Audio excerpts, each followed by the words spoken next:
Hello everyone, good evening. स्वागत है सभी का ऑनलाइन स्टडी में। तो आज है संडे फ्रेंड्स, और आपको पता है कि हर संडे को हम लोग संडे स्पेशल करके एक मॉक टेस्ट देते हैं, जिसमें काफ़ी अच्छे अच्छे क्वेश्चन जो हम लोगों ने पिछले एक सप्ताह में देखे होते हैं उनको यहाँ पे हम लोग रिवाइज करने की कोशिश करते हैं।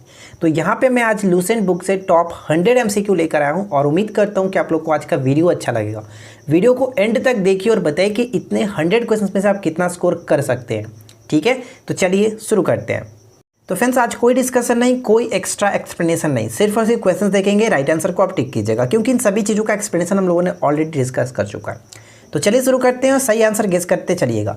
फर्स्ट क्वेश्चन ये कह रहा है कि कौटिल्य चड़ाके किसका प्रधानमंत्री था। सही क्वेश्चन जो भी आपको लगे आप उसका राइट आंसर जल्दी से कमेंट करते चलिए। ठीक है, बिल्कुल आपको लाइव वाली फीलिंग आएगी और जल्दी से आप क्वेश्चन को अटेम्प्ट करना सीख जाएंगे। तो कौटिल्य चड़ाके किसका प्रधानमंत्री था, सही आंसर हो जाए option B, Chandragupta Maurya. Second question क्या है कि कलिंग विजय के उपरांत अशोक महान ने निम्नलिखित में से किस धर्म को अंगीकार कर लिया था। सही आंसर यहाँ पे क्या होगा, ऑप्शन हम बी को टिक करेंगे, बौद्ध धर्म को अंगीकार कर लिया था। थर्ड क्वेश्चन, किस देवता के लिए ऋग्वेद में पुरंदर शब्द का प्रयोग हुआ है। सभी क्वेश्चंस काफ़ी इंपॉर्टेंट है, तो बस वीडियो को ध्यान से देखते चलिए, लास्ट तक आपका काफ़ी अच्छा यहाँ पर रिवाइज हो जाएगा। तो किस देवता के लिए पुरंदर शब्द का प्रयोग किया गया, तो ऋग्वेद में इंद्र देवता के लिए जो कि पुरंदर शब्द का प्रयोग किया गया।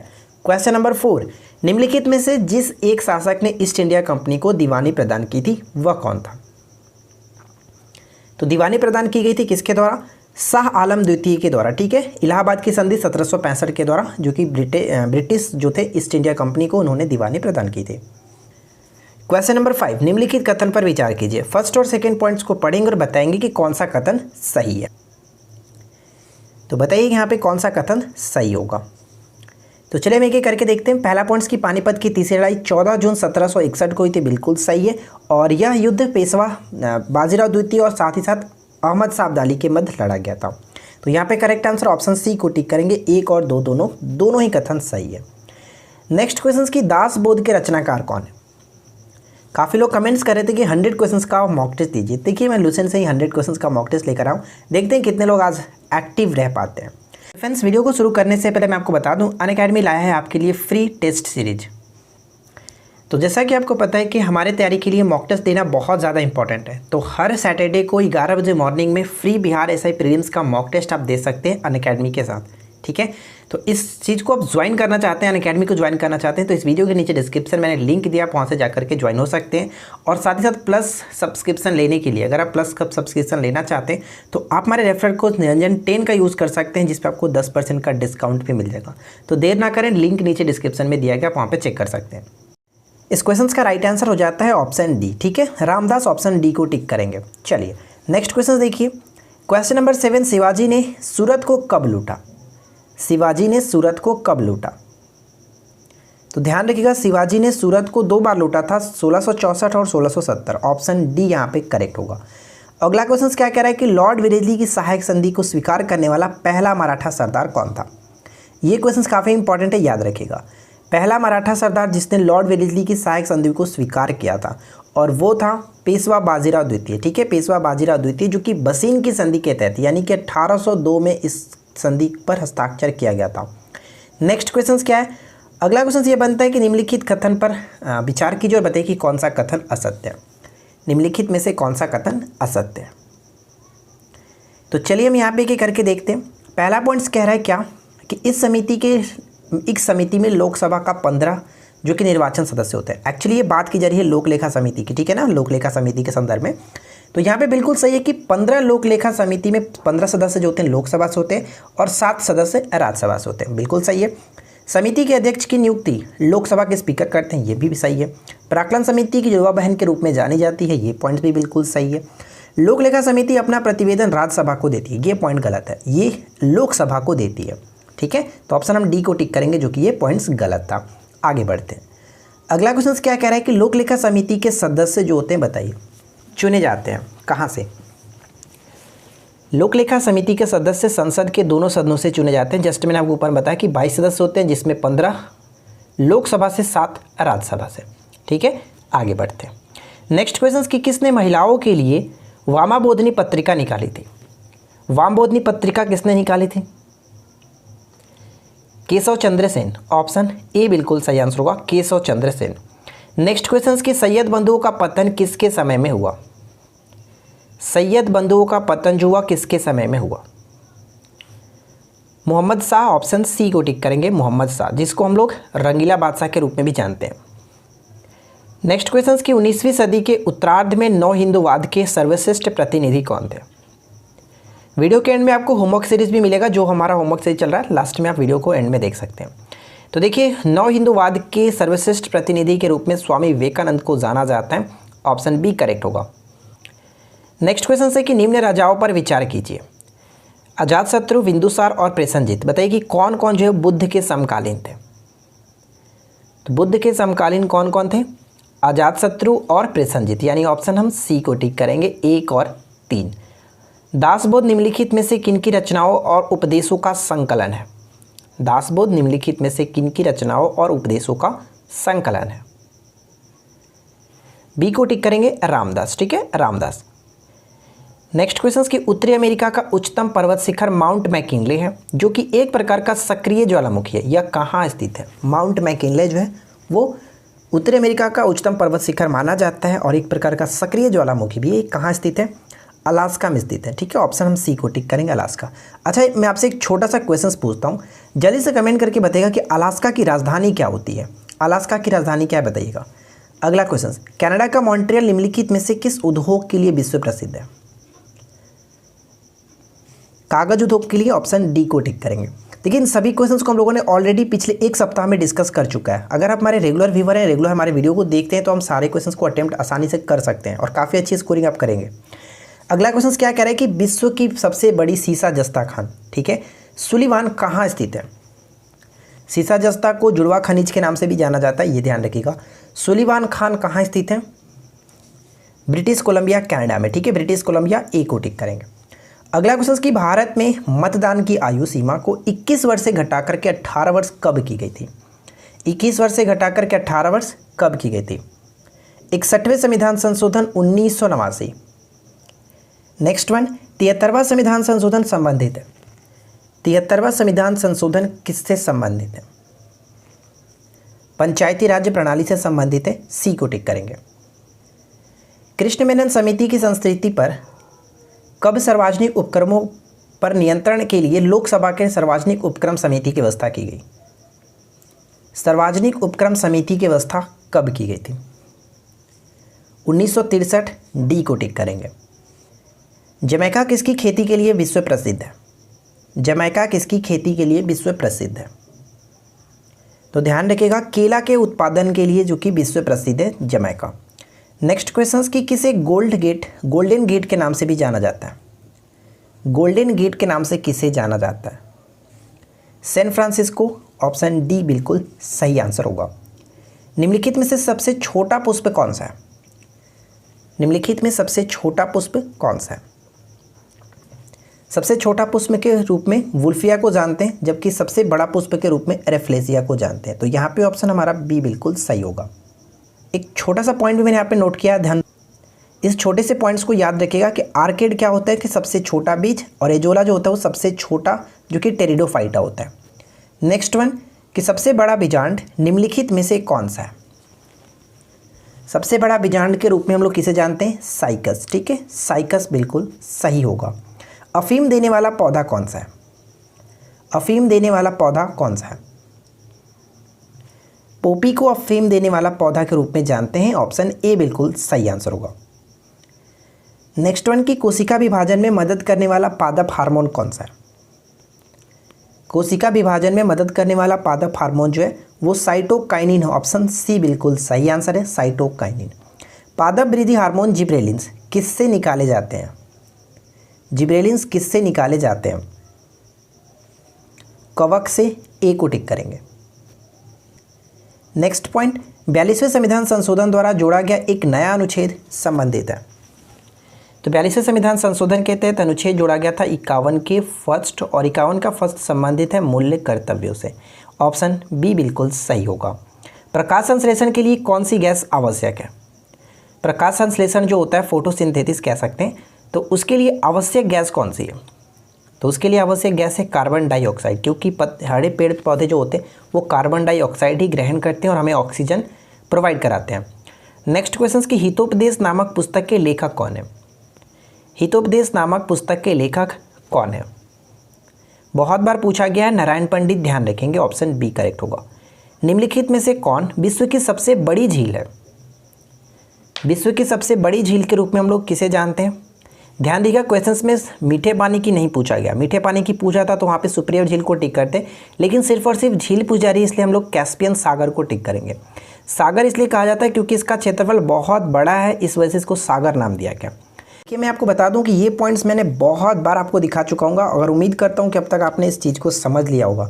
ध्यान रखेंगे, यहाँ से कई बार क्वेश्चंस पूछे जाते हैं कि कैस्पियन सागर से सटे देश कौन कौन से हैं, तो इसको आप याद रखें। कुल 5 देश हैं जो कि कैस्पियन सागर से अपनी सीमा को साझा करते हैं, और इन 5 देशों के नाम आपको याद रखना है: अजरबैजान, ईरान, काजाकिस्तान, रूस और तुर्कमेनिस्तान।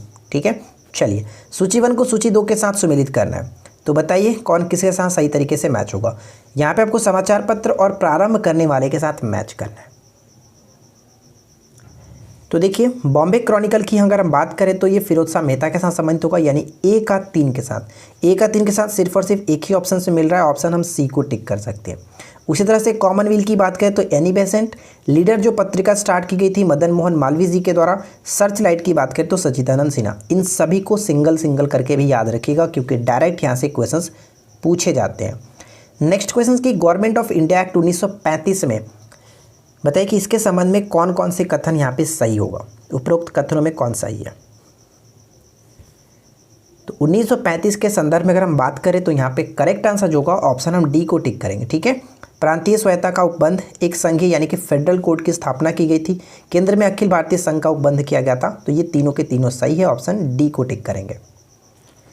नेक्स्ट पॉइंट बनता है कि निम्नलिखित युगों में से कौन सा एक सही सुमेलित नहीं है?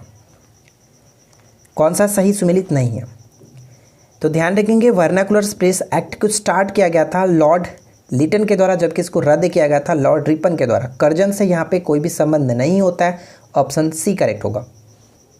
नेक्स्ट पॉइंट की निम्नलिखित में से किस भाषा में द इंडियन ओपिनियन पत्र नहीं छापा जाता था? करेक्ट आंसर किसे टिक करेंगे? तमिल भाषा में नहीं छापा जाता था। ठीक है, क्वेश्चन से एक बार पूछा जाता है कि इंडियन ओपिनियन पत्र जो है सबसे पहला अंक जो है वो किस भाषा में स्टार्ट किया गया था? उर्दू भाषा में सबसे पहला पत्र जारी किया गया था। नेक्स्ट क्वेश्चन की ओपेक का अर्थ क्या है? ओपेक का फुल फॉर्म क्या है? देखिए फ्रेंड्स, ओपेक का फुल फॉर्म क्या होता है मैं आपको बता दूं कि सही आंसर है option B, organisation of petroleum exporting countries. ठीक है, ऑप्शन बी को टिक करेंगे। राष्ट्रीय हिंदी दिवस के रूप में मनाया जाता है। प्रत्येक वर्ष राष्ट्रीय हिंदी दिवस कब मनाया जाता है? तो ध्यान रहेगा, प्रत्येक वर्ष राष्ट्रीय हिंदी दिवस 14 सितंबर को मनाया जाता है, जबकि विश्व हिंदी दिवस के रूप में 10 जनवरी को मनाते हैं। तो फिलहाल यहाँ पे सही आंसर होगा ऑप्शन बी। ज्ञानपीठ पुरस्कार प्राप्त करने वाली पहली जो महिला थी कौन थी? ज्ञानपीठ पुरस्कार साहित्य के क्षेत्र में सबसे अच्छा पुरस्कार माना जाता है। तो इस पुरस्कार को प्राप्त करने वाली पहली महिला कौन थी? तो right answer will be option D, इनमें से कोई नहीं, आशापूर्णा देवी, जिनको बांग्ला भाषा के लिए सबसे पहले 1976 ठीक है 1976 में पुरस्कार दिया गया था। नेक्स्ट क्वेश्चन की सबसे बड़ी नदी चौड़ी व बहाव की दृष्टि से, या फिर कह सकते हैं अपवाह क्षेत्र की दृष्टि से, कौन सा सबसे बड़ी नदी होती है विश्व की? और वो है सबसे बड़ी नदी अमेजन नदी। सबसे लंबी नदी के रूप में नील नदी को जाना जाता है। तो यहाँ पे करेक्ट आंसर ऑप्शन हम बी को टिक करेंगे। अगला क्वेश्चन क्या है कि कनाडा के मध्य अक्षांशीय घास के मैदान कहलाते हैं। तो आपको पता है कि उत्तरी अमेरिका और कनाडा का जो भी घास का स्थल है उसको हम लोग किस नाम से जानते हैं? उसे प्रेरीज के नाम से जानते हैं। ऑप्शन ए बिल्कुल सही आंसर है, प्रेरीज। अगला क्वेश्चन देखिए क्या है, किस मुगल बादशाह का मूल नाम रोशन अख्तर था? किस बादशाह का मूल नाम रोशन अख्तर था? तो मोहम्मद शाह जिन्हें हम लोग रंगीला बादशाह के नाम से जानते हैं, इन्हीं का वास्तविक नाम या फिर मूल नाम कह सकते हैं रोशन अख्तर था। नेक्स्ट क्वेश्चन की निम्नलिखित युगों में से कौन सा एक सही सुमेलित नहीं है? तो पढ़ करके बताइए कि निम्नलिखित में से कौन सा सही सुमेलित नहीं है। देखिए, पिट्स इंडिया एक्ट 1784 में वारेन हेस्टिंग्स के शासनकाल में लागू, बिल्कुल सही है। डॉक्ट्रिन्स ऑफ लैप्स डलहौजी के साथ बिल्कुल सही। इल्बर्ट बिल लॉर्ड रिपन के साथ बिल्कुल सही। यानी कि यहाँ पे सभी के सभी सही है, ऑप्शन हम डी को टिक करेंगे। नेक्स्ट क्वेश्चन है कि निम्नलिखित युगों में से कौन सही सुमेलित है? एक तरफ आंदोलन, दूसरा तरफ सत्याग्रही है, जो आपको बताना है कि कौन ने स्टार्ट किया था किन्होंने। तो ध्यान रखेंगे, चंपारण सत्याग्रह महात्मा गांधी जी के द्वारा सही है। अहमदाबाद मिल जो श्रमिक है यहाँ पर भी हमारा महात्मा गांधी ही होगा, ठीक है, महात्मा गांधी होगा। और खेड़ा सत्याग्रह वल्लभ भाई पटेल, यहाँ पे 3, ये 1 और 3 सही है, यानी ऑप्शन हम सी को टिक करेंगे। नेक्स्ट पॉइंट बनता है कि संघ की कार्यपालिका शक्ति राष्ट्रपति में निहित होगी, जिनका प्रयोग वह स्वयं या फिर अपने अधिकारियों के द्वारा करेगा। यह आर्टिकल में है, किस आर्टिकल में? इसका संबंध हो जाता है अनुच्छेद 53, ठीक है, अनुच्छेद 53 ऑप्शन सी को टिक करेंगे। नेक्स्ट क्वेश्चन की आधुनिक आवर्त सारणी में तत्वों को व्यवस्थित किया गया। आधुनिक आवर्त सारणी में तत्वों को व्यवस्थित किया गया। तो आधुनिक आवर्त सारणी किसने तैयार की थी? मोसले ने तैयार की थी, और इसमें परमाणु संख्या यानी कि बढ़ते हुए परमाणु संख्या के क्रम में सजाया गया। जबकि पहले जो आवर्त सारणी तैयार की गई थी सबसे पहले मेंडलीव के द्वारा, उसने परमाणु भार के क्रम में सजाया था, ठीक है। तो यहाँ पे हमारा सही आंसर होगा ऑप्शन डी, ये चीज़ आपको याद रखना है। नेक्स्ट क्वेश्चन की मलेरिया परजीवी तथा अमीबा को किस श्रेणी में रखा जाता है? मलेरिया परजीवी तथा अमीबा को किस श्रेणी में रखा जाता है? तो प्रोटोजोआ के श्रेणी में रखा जाता है। नेक्स्ट वन की निम्नलिखित नृत्यों में कौन गरीबों की कथकली के नाम से जानी जाती है? जवाहरलाल नेहरू ने गरीबों की कथकली का नाम दिया था ओटाम-थुलाल, ठीक है, ओटाम-थुलाल ऑप्शन बी सही होगा। नेक्स्ट देखिए क्या है कि अष्टांगिक मार्ग किस धर्म से संबंधित है? अष्टांगिक मार्ग किस धर्म से संबंधित है? B will be correct answer, बौद्ध धर्म, ठीक है, बौद्ध धर्म। नेक्स्ट क्वेश्चन की जनसंख्या का अध्ययन क्या कहलाता है? जनसंख्या के अध्ययन को हम लोग डेमोग्राफी के नाम से जानते हैं। सी बिल्कुल सही आंसर होगा, डेमोग्राफी। नेक्स्ट वन की कौन सा राज्य नई राष्ट्रीय शिक्षा नीति को लागू करने वाला देश का पहला राज्य बन गया? देखिए ये क्वेश्चन बहुत ज़्यादा इंपॉर्टेंट है और आने वाले एग्जाम्स के लिए बहुत ही मायने रखता है, इसको आप याद रखिएगा। राष्ट्रीय शिक्षा नीति को लागू किया गया किसके द्वारा? तो हिमाचल प्रदेश के द्वारा, ऑप्शन हम बी को टिक करेंगे। आगे बढ़ते हैं। नेक्स्ट देखिए क्या कह रहा है कि निम्नलिखित में से किसने central bank digital currency testing platform launch किया? तो सेंट्रल बैंक डिजिटल करेंसी जो कि टेस्टिंग प्लेटफॉर्म लॉन्च किया गया मास्टर कार्ड के द्वारा। सी बिल्कुल सही आंसर है। अगला क्वेश्चन कि हाल ही में कौन सी सरकार ने मेजर ध्यानचंद विजय पथ योजना की शुरुआत की है? मेजर ध्यानचंद विजय पथ योजना की स्टार्टिंग किसके द्वारा की गई है? तो ध्यान रखेंगे उत्तर प्रदेश की सरकार के द्वारा, ऑप्शन यहाँ पे डी को टिक करेंगे। नेक्स्ट वन की लोसांग उत्सव मनाया जाता है। लोसांग उत्सव मनाया जाता है, तो ध्यान रखेंगे लोसांग उत्सव सिक्किम में मनाया जाता है, ऑप्शन सी को टिक करेंगे। अगला क्वेश्चन की हाल ही में प्रकाशित पुस्तक आज़ादी किसके द्वारा लिखी गई है? बताइए आज़ादी जो पुस्तक है वो किसके द्वारा लिखी गई है? तो ये पुस्तक बहुत इंपॉर्टेंट है क्योंकि इनकी पुस्तक अक्सर पेपर में रिपीट होते रहती है, अरुंधति रॉय, ठीक है। आगे बढ़ते हैं। नेक्स्ट वन की निम्नलिखित में से किस भारतीय मूल के शेफ को एशिया गेम चेंजर अवार्ड 2020 के लिए चुना गया? Right answer will be option A Vikas Khanna, और इनकी एक पुस्तक जिनके बारे में हम लोगों ने कल डिस्कस किया था, किचन ऑफ ग्रैटिट्यूड्स, हाल ही में लॉन्च हुआ है, ठीक है। अगला क्वेश्चन क्या है कि धूमकुरिया किस जनजाति की सामाजिक संस्था है? धूमकुरिया किस जनजाति की सामाजिक संस्था है? तो झारखंड में जो पाए जाने वाले उरांव जनजाति होती है उन्हीं की ये संस्था है धूमकुरिया, ठीक है। आगे बढ़ते हैं। नेक्स्ट वन की भारत ने किस देश के साथ पर्यावरणीय क्षेत्रों में सहयोग के लिए समझौता ज्ञापन पर हस्ताक्षर किया है? राइट आंसर होगा ऑप्शन बी भूटान, ठीक है। पर्यावरणीय क्षेत्रों में सहयोग के लिए ज्ञापन पर हस्ताक्षर किया गया भूटान के साथ, ऑप्शन हम यहाँ पे बी को टिक करेंगे। नेक्स्ट क्वेश्चन की थीन बांध किस नदी पर बनाया गया? तो बताइए कि थीन बांध जो है वो किस नदी पर बनाया गया? थीन बांध रावी नदी पर है, ऑप्शन ए करेक्ट होगा। नेक्स्ट पॉइंट कि मौर्य साम्राज्य में प्रचलित मुद्रा का नाम क्या है? मौर्य साम्राज्य में प्रचलित मुद्रा का नाम क्या है? तो यहाँ पे करेक्ट आंसर हमारा हो जाता है ऑप्शन ए यानी कि पढ़, ठीक है। मौर्य साम्राज्य में जो प्रचलित मुद्रा थी उसको लोग पढ़ के नाम से जानते थे। नेक्स्ट क्वेश्चन की निम्नलिखित में से कौन सा मिलान जो है वो सही नहीं है? सही नहीं है, ध्यान से पढ़िए, बताइए कौन सही नहीं है। तो पुरंदर की संधि 1776, बड़गांव की संधि 1779, सलबाई की संधि 1782 और बसीन की संधि मैंने ऊपर आपको बताया था 1802। 1803 की बात करें तो देवगांव की संधि होती है, आपको याद रखना। तो यहाँ पे ऑप्शन डी को टिक करेंगे। नेक्स्ट वन की निम्नलिखित कथनों पर विचार कीजिए। फर्स्ट और सेकंड पॉइंट्स को पढ़िए, बताइए कि कौन सा कथन सही है। देखिए पालखेड़ा का युद्ध 7 मार्च 1728 बिल्कुल सही। यह युद्ध बाजीराव प्रथम और निजामुल मुल्क के बीच हुआ था, जिसमें बाजीराव प्रथम विजयी रहे। यानी कि दोनों के पॉइंट्स बिल्कुल सही है, ऑप्शन सी को टिक करेंगे। यहाँ से क्वेश्चन पूछा ये जा सकता है कि पालखेड़ा का युद्ध हुआ कब था, तो 1728 याद रखेंगे, 1728। नेक्स्ट पॉइंट की निम्नलिखित में से कौन सा मिलान सही है, तो तीनों पॉइंट्स को पढ़िए, बताइए कौन सा मिलान सही है। प्रथम आंग्ल मराठा युद्ध बिल्कुल सही, 75 से 82।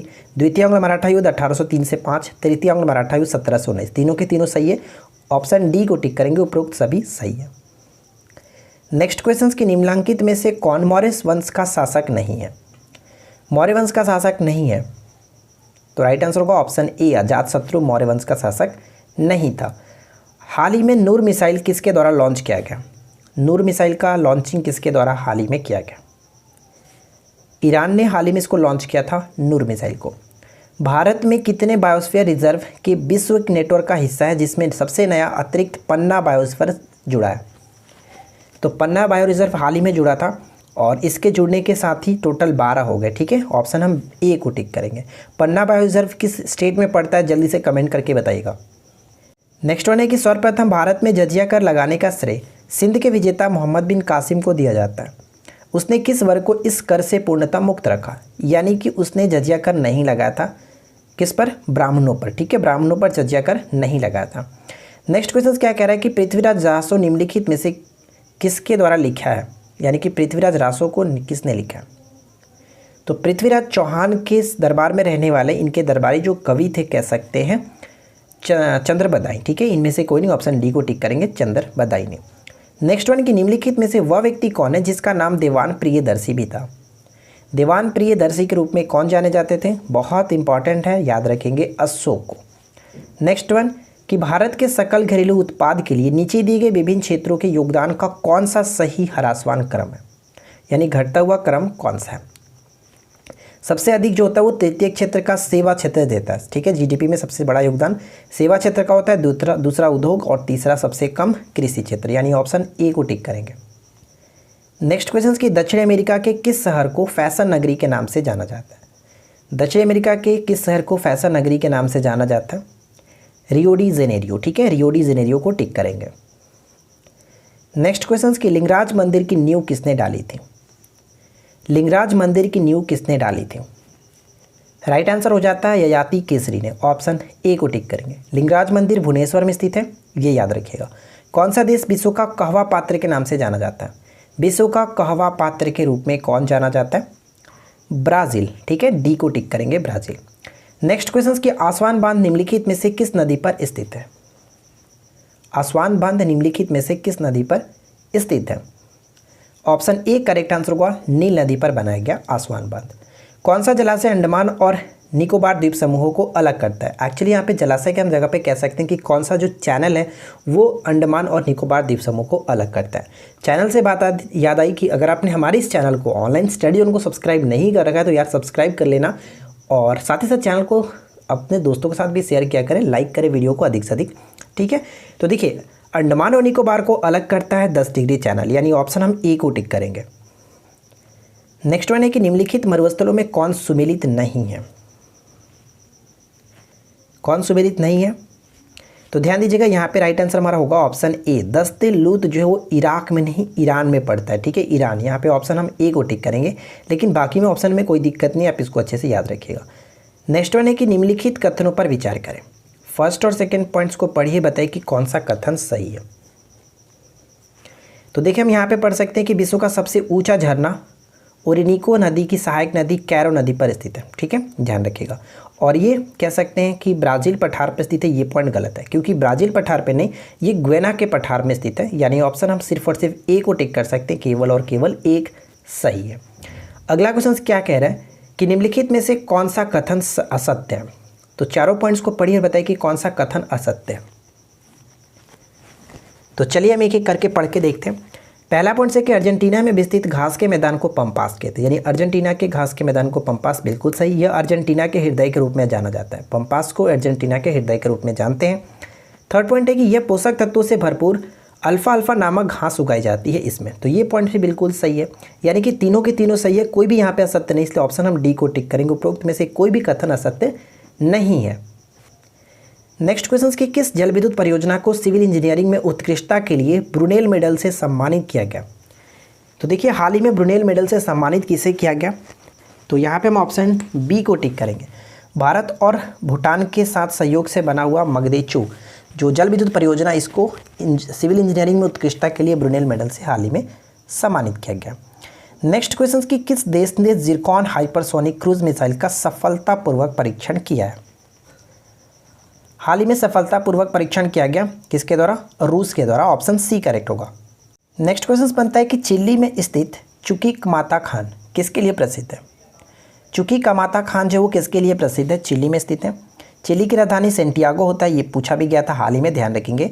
और चुकीकमाता खान जो वो किसके लिए प्रसिद्ध है? Right answer will be option C, तांबा के लिए प्रसिद्ध है, तांबा की खान है। ठीक है, अगला क्वेश्चन, प्लासी की लड़ाई में अंग्रेजी सेना का नेतृत्व किसने किया था? प्लासी की लड़ाई 1757 23 जून 1757 में अंग्रेजों और सिराजुद्दौला के मध्य हुआ था, जिसमें अंग्रेजी सेना का नेतृत्व किसने किया था? रॉबर्ट क्लाइव ने। ऑप्शन ए को टिक करेंगे। आगे की तरफ बढ़ते हुए नेक्स्ट क्वेश्चन देखिए, निम्नलिखित में से कौन सी एक झील तंजानिया एवं युगांडा के बीच अंतर्राष्ट्रीय सीमा बनाती है? तंजानिया, युगांडा और केनिया से ये घिरा हुआ झील है और इस झील का नाम है विक्टोरिया झील। और विक्टोरिया झील जो है वो अफ्रीका महाद्वीप का सबसे कह सकते हैं कि ये सबसे बड़ा झील भी माना जाता है। नेक्स्ट क्वेश्चन की संविधान सभा का पहला सत्र हुआ था? संविधान सभा का पहला सत्र जो हुआ था कब हुआ था? तो राइट आंसर हो जाता है पहला सत्र 9 दिसंबर 1946 को। ऑप्शन सी करेक्ट होगा। अगला क्वेश्चन की संविधान की छठी अनुसूची इनमें से किस राज्य में लागू नहीं होती है? संविधान की छठी अनुसूची में 4 राज्यों के बारे में उल्लेख है, मैं आपको कई बार बता चुका हूँ, जिसमें असम, मेघालय, त्रिपुरा और मिजोरम आते हैं, ना कि मणिपुर। यानी ऑप्शन डी को टिक करेंगे, इसमें शामिल नहीं है। नेक्स्ट क्वेश्चन की किसी परितंत्र में उत्पादकों का कार्य क्या होता है? उत्पादक यानी उत्पादक का मतलब मैं आपको बता चुका हूँ, हरे पेड़ पौधे। जब हम पारिस्थितिकी की बात करते हैं तो वहाँ पे उत्पादक के रूप में हरे पेड़ पौधे जो आते हैं उनको कहा जाता है। और उनका मेन कार्य क्या होता है कि सौर ऊर्जा को, यानी कि जो सूर्य से वो सौर ऊर्जा को पकड़ना और उसे रासायनिक ऊर्जा में बदलना, यही इनका मेन कार्य होता है। ऑप्शन हम बी को टिक करेंगे। अगला क्वेश्चन की पर्यावरण शिक्षा केंद्र कहाँ स्थित है? पर्यावरण शिक्षा केंद्र कहाँ स्थित है? तो ये अहमदाबाद में स्थित है। ऑप्शन ए सही होगा। नेक्स्ट क्वेश्चन की अपघटक जो मृत उत्पादक एवं उपभोक्ता का अपघटन कर, ठीक है, अपघटन कर उन्हें भौतिक तत्वों में परिवर्तित कर देते हैं, मुख्यतः ये किसके अंतर्गत आते हैं? यानी मुख्यतः इसके अंतर्गत कौन कौन आते हैं? अपघटक के अंतर्गत देखिए पारिस्थितिकी का जो 3 चीज़ होता है, जैसे कि एक उत्पादक होता है, दूसरा उपभोक्ता होता है, तीसरा जो होता है अपघटक होता है। अपघटक के रूप में कवक और जीवाणु दोनों आते हैं, यानी ऑप्शन हम यहाँ पे सी को टिक करेंगे। क्लियर। अगला क्वेश्चन, हाल ही में किस राज्य सरकार ने अपनी नई ऊर्जा नीति को जो कि नई ऊर्जा नीति 2021 की घोषणा की है? नई सौर ऊर्जा नीति 2021 की घोषणा हाल ही में गुजरात सरकार ने की है। ए को टिक करेंगे। नेक्स्ट क्वेश्चन है कि नरेश कनोडिया जिन्हें सुपरस्टार और गुजराती सिनेमा के अमिताभ बच्चन के रूप में भी जाना जाता है, एक प्रसिद्ध थे। तो ये अभिनेता भी थे, संगीतकार भी थे और राजनेता भी थे, यानी ऑप्शन हम यहाँ पे बी को टिक करेंगे। 1 2 3। ठीक है। अगला क्वेश्चन, कबरतल वेटलैंड जिसे कांवड़ झील के नाम से भी जाना जाता है, रामसर स्थल के रूप में हाल ही में घोषित किया गया, यह किस राज्य में स्थित है? One of the most important questions. आने वाले बिहार के जितने भी एग्जाम्स होंगे वहाँ पे इस क्वेश्चन को पूछे जाने की चांसेस बहुत ही ज़्यादा है, तो ध्यान रखिएगा, क्योंकि इसका राइट आंसर हो जाता है ऑप्शन ए, ये बिहार से ही संबंधित है। नेक्स्ट क्वेश्चन की फेनी ब्रिज के संबंध में विचार करें। तो देखिए फेनी ब्रिज के संबंध में हाल ही में फेनी ब्रिज चर्चा में था, क्योंकि ये बांग्लादेश और भारत के बीच खोला गया। तो इस ब्रिज की कुल लंबाई 1.8 किलोमीटर बिल्कुल सही है और भारत के त्रिपुरा से चटगांव बांग्लादेश को जोड़ता है, यानी यहाँ पे हमारा त्रिपुरा होगा। तो सिर्फ और सिर्फ एक सही है, सेकेंड ऑप्शन गलत है। ऑप्शन हम ए को टिक करेंगे, केवल एक सही है। नेक्स्ट क्वेश्चन की औरंगजेब ने दक्षिण में जिन 2 राज्यों को विजिट किया था वे कौन थे?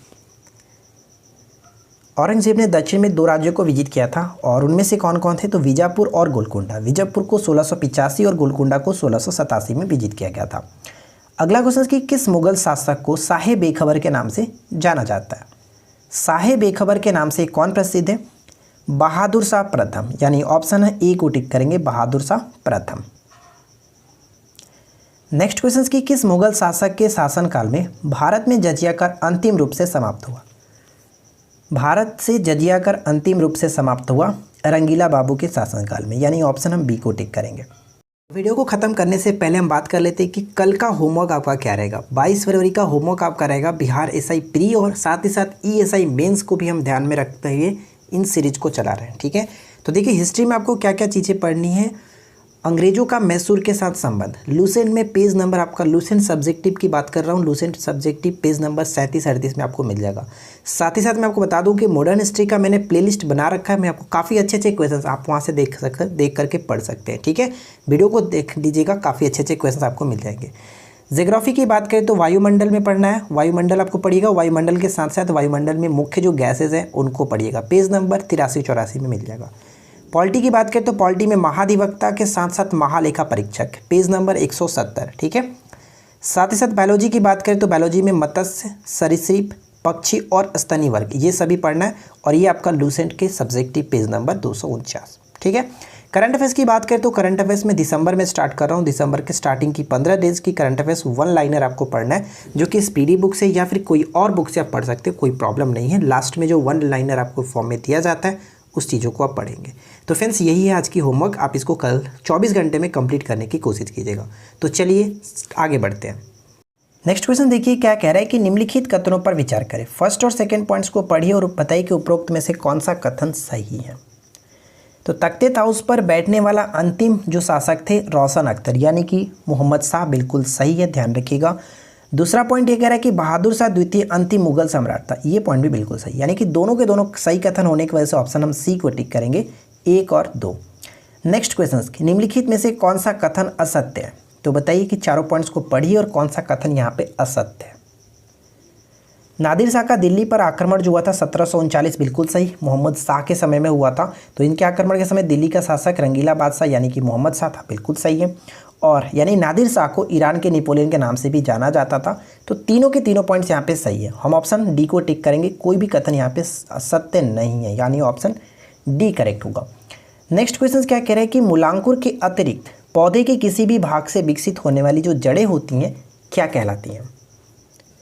तो मूलांकुर के अतिरिक्त किसी भी भाग से विकसित होने वाली जो जड़ें होती है उसको हम लोग अपास्थेनिक मूल कहते हैं, ऑप्शन सी करेक्ट होगा। नेक्स्ट क्वेश्चन कि अफ्रीका महाद्वीप की सबसे बड़ी झील कौन सी है। तो मैंने इसके बारे में ऑलरेडी आपको बता दिया था कि अफ्रीका महाद्वीप की सबसे बड़ी झील के रूप में हम लोग विक्टोरिया झील को जानते हैं, यानी ऑप्शन हम बी को टिक करेंगे। नेक्स्ट क्वेश्चन ये कह रहा है कि हॉर्न ऑफ अफ्रीका, अफ्रीका के पूर्वी भाग को कहा जाता है, निम्नलिखित में से कौन सा देश इसके अंतर्गत आते हैं।